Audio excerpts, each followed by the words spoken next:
This week on the Austin Healey channel, the boot and the bonnet get some hinges.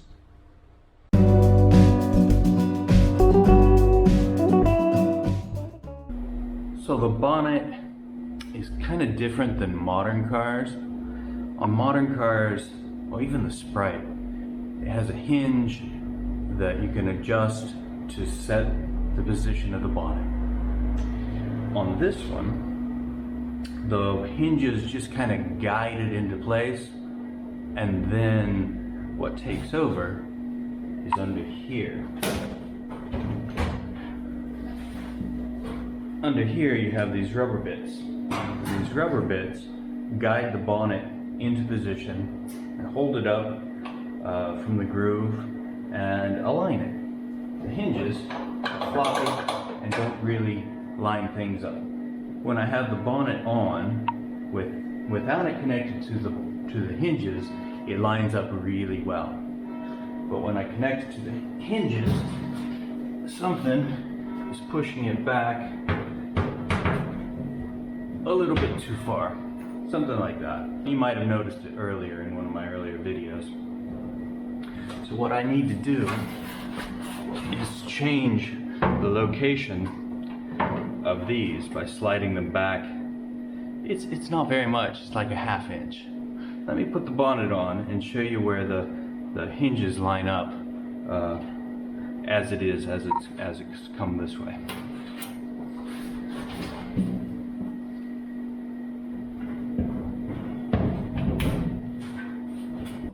Way back in here, that's the hinge. I don't know if you can see it very well, but it's like maybe 3/4 of an inch too far forward to line up with the mounting point on the hood, on the bonnet.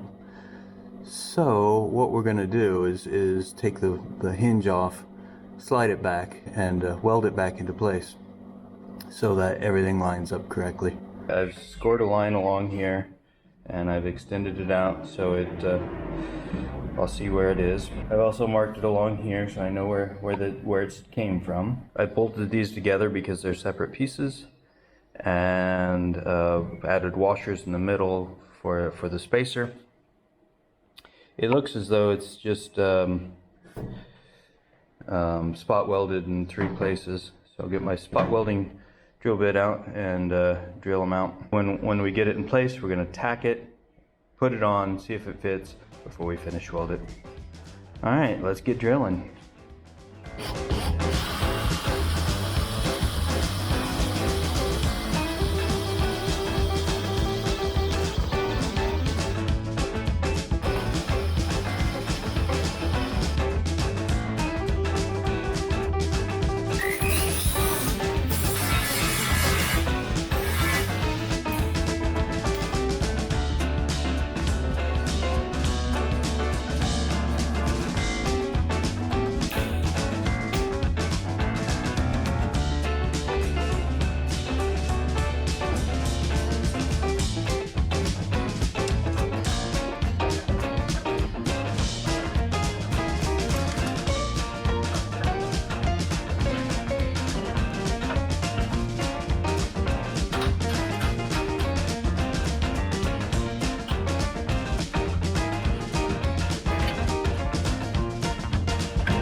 With the bonnet in place, let's talk about this piece. This car didn't have this piece. I didn't have any of these components, so I've ordered everything. There's one piece I couldn't get, which I've made out of cardboard. It goes down here. Look at it upside down. It goes down here, and it pivots. And when you pull the rod, I guess you pull it in, it pulls this that way, which releases the bonnet. So this is very important. There's a hole up here for it, and I believe there needs to be a hole down here so a pin can go all the way through it and hold it in place. Not sure about the size of things, so I haven't I haven't made the piece yet. I have found pictures online of this piece, and I think that's about what it looks like. We're going to start by putting this on and kind of seeing where things fall.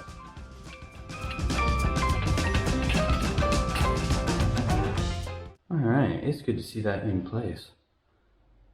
To check my template, I need to measure from this point to where this point mounts, and from this point to where the lever comes in. There's a rod that comes in from the cockpit, which is about right there. So this one, it looks like we're pretty close, but I think this one's going to be wrong. Anyway, let's do some measuring. Alright, I took it back off because I couldn't get an accurate measurement from here to this piece under here with all the junk in the way. So now I can measure. This piece that moves has multiple holes in it, so I have to figure out which one we're going to use. It looks to be 7/8 of an inch. 7/8 of an inch. I've punched the holes. I've made everything here square. Now I'm going to adjust the shape just so it looks nicer.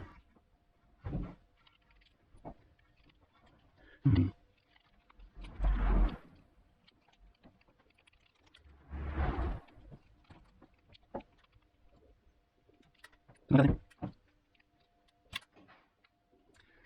I think we will put this on and see if it fits.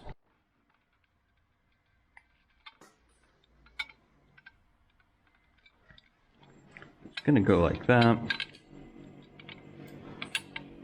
That seems to line up with the hole.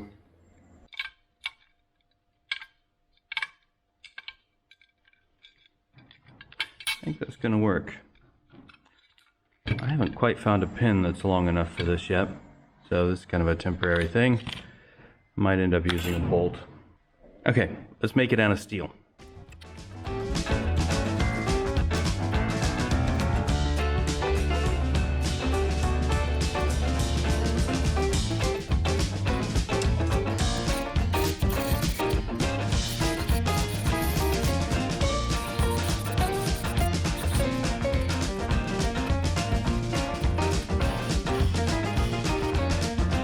So we have this, which mounts to the bonnet, and it plunges through here and hooks on there and is what holds the bonnet shut.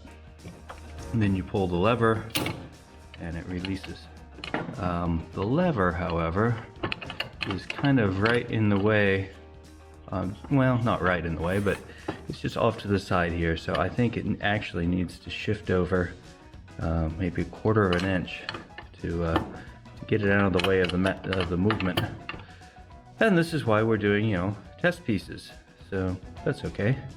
I'm going to take it off again. I'm going to make it this time out of larger, thicker material, because it would be bad if you needed to open your hood, your bonnet, and the piece pulling the lever just bent. So something a little stronger would be a lot better. Lever works nicely now. When this comes in, it goes up in here, and the spring pulls this, and it locks it in place. And then to release it, this gets pulled.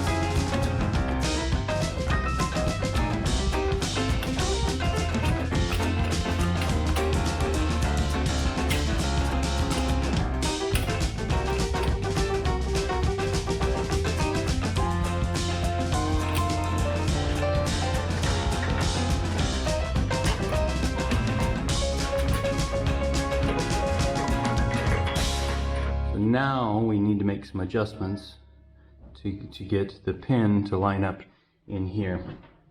To do that, we're going to use some tape to figure out where things are and where they need to be. Let's start by just putting the tape down here. We're going to lower the lid. This one's a little bit easier because, you know, you can kind of see things.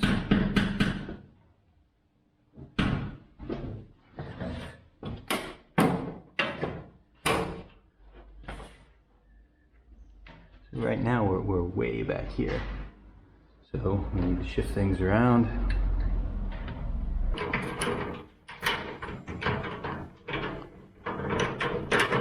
Now you can see it's hitting right on the mark. So that's good. I think we can take the tape off and see if it's actually going to fit.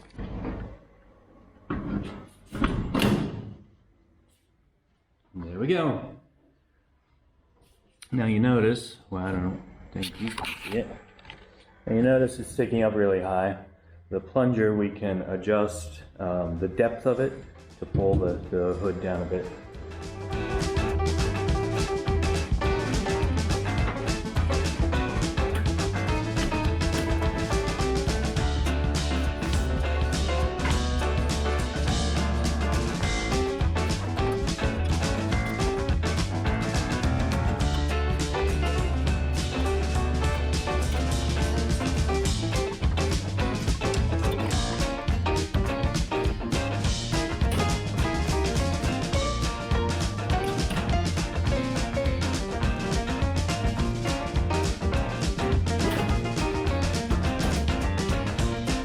With the bonnet in place, I thought we would switch to the back end and have a look at the boot lid. It's fitting okay around the top. This is sticking out funny, and the center here is okay, but the sides are out. So I'm going to put the hinges on it, so that will set it in its correct position, at least up there, and then we'll see more exactly how things are lining up. Or not lining up. For this we have brand new hinges because it didn't come with any.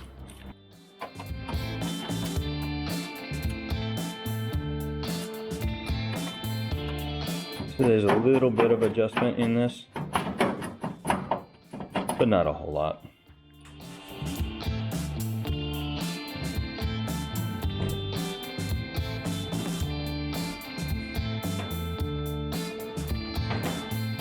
So there's supposed to be a right and a left, at least according to the parts manual for these. I apparently have it wrong because it's binding as I move it. So we're gonna have to swap them around.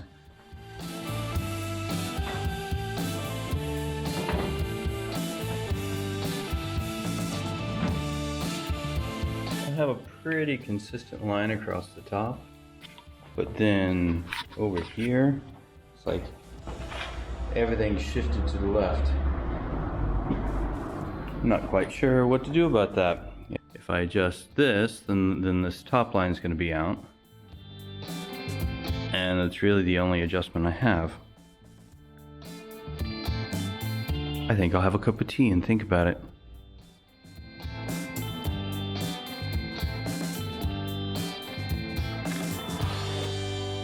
I probably should have done this a long time ago, maybe even before trying to flatten this out. Maybe I got ahead of myself. I've made a template here of this curve, and when I line it up here, you can see this sticks up a bunch and it doesn't follow as it should. I line it up here, it's off down here. So we need to bend it back into the right position, and I'm having trouble with that. I had patched this crack right here, and it's torn around again, so I'm gonna have to re-weld that, which is gonna eat up all the Bondo I put on it, and that's okay. Better now than once it's painted, right? I had been approaching this problem as though the boot lid didn't fit. I decided to check some things before I started doing crazy stuff.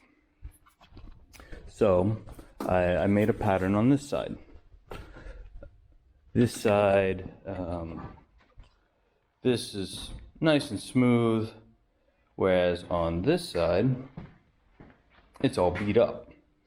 So I would assume, well, I know that this side had been injured. So I took the the template from over there and put it over here, and what we find out is that this side is sitting funny. So it's the curve of the shroud is wrong. If I can hold it in the right place with one hand, you see that gap in there? That's what's going on. That's the problem. So we need to make adjustments to that. It's particularly right in through here, and you can even see some of the bumps that this has taken. So I'm hoping to straighten this out, and hopefully it won't be too difficult to do it. Just some manual adjustments on the aluminum to get it at least closer to where it should be, and hopefully that fixes it. So we'll keep trying. I've spent a lot of time sitting here staring at that, playing over in my mind how things fit together and what adjustments would cause problems or fix things down the road. It's a bit like chess, where you plan your moves 7 steps down. For example, if I had just started beating on the boot lid, I might have gotten it to fit, or it might have caused, further problems. I might have then had 2 problems instead of just 1. So this is part of the process. At least this is my process, figuring out stuff. Should I have fit the boot lid earlier? Yeah, maybe, but I don't know. This is where it is now, so I have to deal with it. Okay, so here's another thought. Is this curve messed up, or is it just the lip here?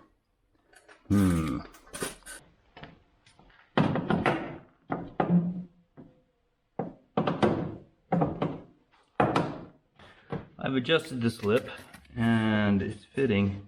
It's a lot closer now. What I did, I took my welding glove, put it over there, and then used my giant C wrench to bend it into place.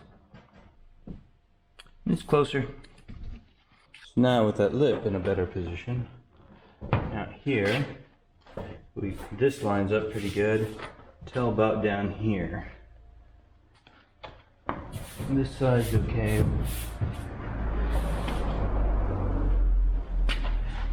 This seems to be sticking out quite a bit, so we need to pull it in all along this corner. Ugh.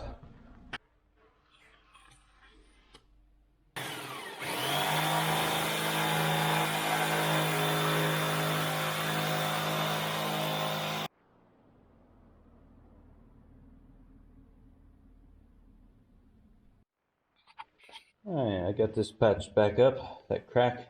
Hopefully it'll hold better. Kind of just working my way around. This corner and the top is good. It's good till about down here. On this side,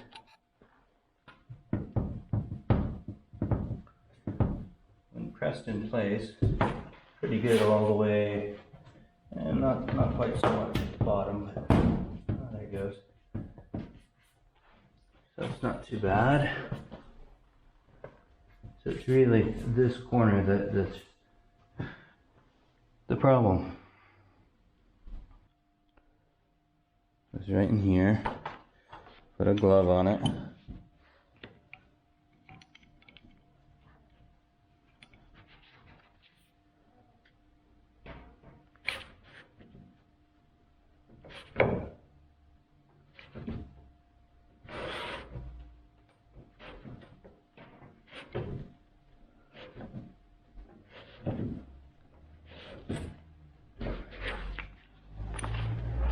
Just little movements, little tweaks. See how that brought that down? All right. Gap's really tight in through here, but see how it's pulled that down? That's much nicer. So my wife thinks I'm crazy. I've been doing the Healey stories, right? And last time I had to drive all the way to the Netherlands to find someone to talk to about their Healey. So I've been looking for someone a little closer to home. And I came across a post on Facebook where a guy said, "Greetings from Luxembourg. I have a 4-speed Healey transmission for sale." So, but it was posted like 3 years ago. So I thought, well, I'll contact him, see if he's still around. I contacted him. Turns out he's basically a neighbor. He lives like a mile away from my house. He has this transmission for sale back there, but he no longer has his Healey. He had a Healey, a BT7 red. He restored himself for about 20 years. And in that time, he accumulated all this stuff. He sold the Healey a couple years ago, and he still had all this stuff. So I go over to his house. I meet him and his wife. They're wonderful people. He's American, living in Luxembourg, so we have so much in common. I spent the whole afternoon in his workshop, and he's moved out of British cars, but he still has a Roadster. He has a BMW Z3, so he still has that sort of style, but has no need for all this British parts and British bolts that he's collected.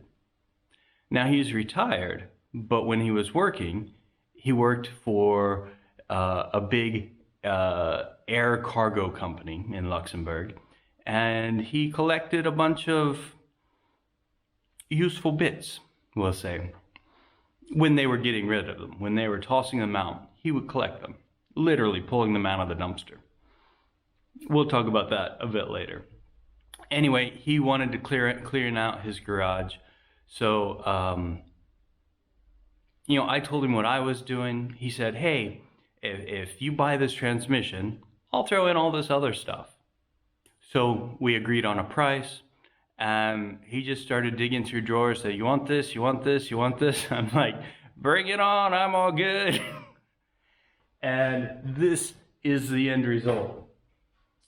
I have books, bottles of chemicals, Healey parts, BT7 parts specifically, a transmission, flywheel, differential, a starter, 2 sets of calipers, most of an exhaust system, buckets and buckets of bolts, just so much stuff. Some stuff's already gone on season 1. There was an overdrive relay that I'd been, it's been out of stock, so I've been waiting for it. So I got that. It's already in. So lots of really cool stuff. I can't show you everything because there's just so much of it, but I have to say I'm super excited about it. The bolts, I keep talking to my wife about, and I think she thinks that I just bought the bolts and the rest came for free. But they're really interesting. So there's all this really good stuff. Let me give you a quick tour. Let's start with the best bit, the transmission. It has been professionally cleaned and overhauled and reassembled. And then he decided to put on a Toyota 5-speed. So this has been sitting in this garage since. I don't know if I'm going to use it for a project or if I'm going to put it up for sale. If anyone has a use for it, contact me and let's make a deal. Over here, a remanufactured Driveshaft, beautiful condition, and it's supposedly been balanced, so it will run nice and smooth. There's different type of Healey owners. Darrell was one that likes to drive fast. He was a pilot, and he took that speed and brought it down to his car. Fuel pump is a high flow pump. So that's nice to have. Miscellaneous stuff. There's a new clutch plate in here, a distributor, a new vacuum advance, and it's been modified for it to use some sort of electronic system instead of the points and condenser. You know, these are all these little bits that you end up collecting over time. Just all sorts of good stuff in here. Taillight lenses, on and on and on. Brake parts. These rubbery things for the corners. Hoses. Just really great stuff. More of that in here. This is a brand new throttle switch.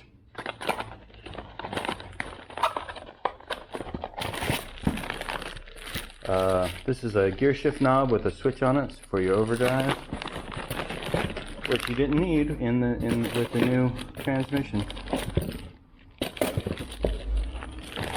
All kinds of good stuff in there. This box is more miscellaneous stuff. Steering wheel. He said it was off of MGB, I think. Tiny little steering wheel. He gave me a timing gun. A Vulcan, which is I don't know, Spock can use it, I guess. This is a stainless steel radiator expansion tank, so you could mount that on your car and not have it, you know, dump water everywhere. Then we start getting some weird stuff. Yeah, this is old, but it's different types of anti-seize compound and lubricant, aviation quality. In here, a whole bunch more chemicals. You know, these are all the half-empty cans that you just never quite, you know, throw away. Sealers and this is graphite. Some old nearly empty oil bottles. Rust remover. This is like what's this? Naval jelly sort of stuff.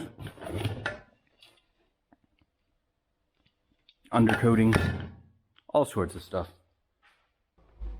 Whole box full of T-clips and cable clamps.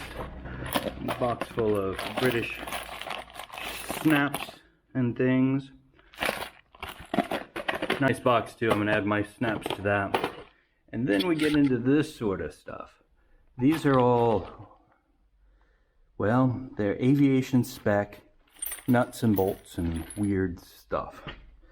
I don't know if you'll be able to read this, but on top of these they say NAS, which is National Aerospace Standard. And these, I googled it a bit.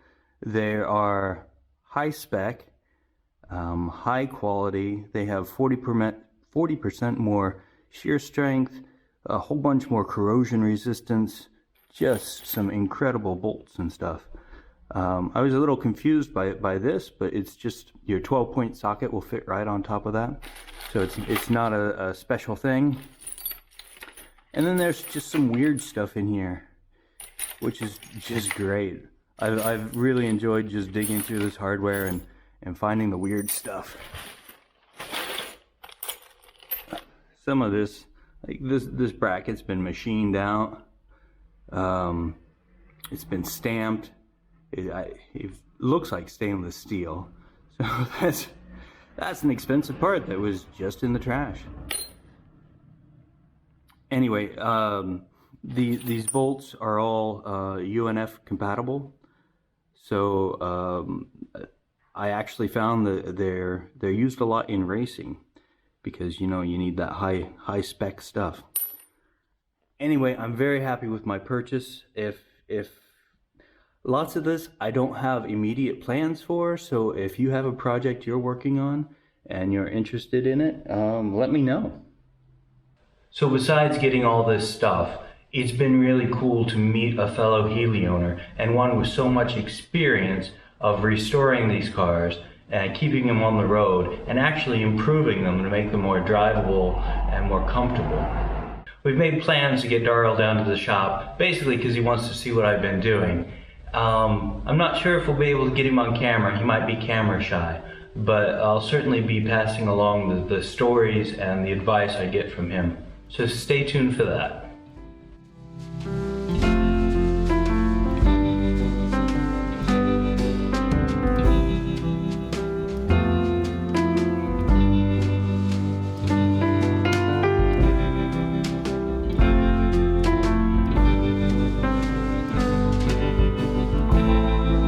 So for the moment, this is the best I can do.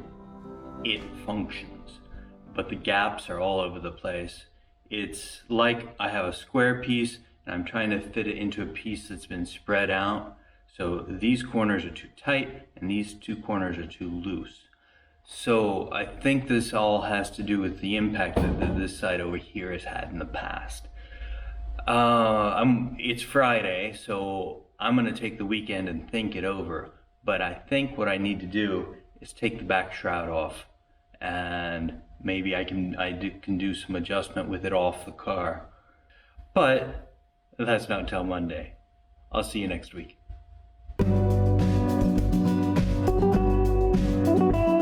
If you want to come along on the ride as we complete this project, click the subscribe button. If you want YouTube to tell you every time there's a new video, click the alarm bell.